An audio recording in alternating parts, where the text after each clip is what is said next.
Le régime sioniste qui a récemment lancé une attaque contre la flottille de la liberté en route de Gaza, une fois de plus, était vaincu et éclaboussé auprès des nations libres du monde,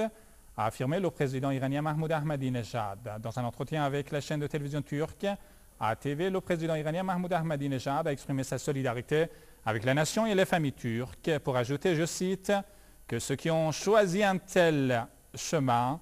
sachent qu'ils ont réussi dans leurs objectifs, car leur démarche avait plus que jamais discrédité les criminels sionistes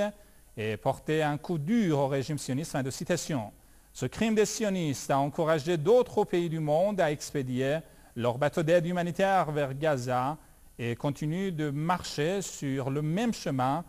qu'avaient choisi les martyrs de la flottille de la liberté en route vers Gaza, car la victoire est liée à cette même question, a constaté le président Ahmadinejad.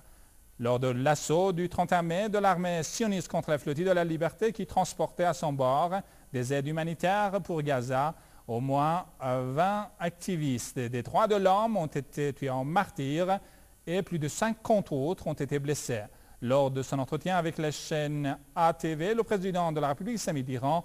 a affirmé que tous les gouvernements devaient participer à la gestion du monde, avant de préciser que seuls quelques membres du Conseil de sécurité ne devaient pas décider de la gestion du monde, mais que tous les pays, y compris l'Iran et la Turquie, jouaient un rôle prépondérant dans les équations internationales, d'autant plus que ces derniers avaient une vision humaine et équitable. Le président Ahmadinejad, faisant allusion à la présence des forces d'occupation dans les régions, a indiqué que les nations de la région couperaient court bientôt aux agressions des occupants.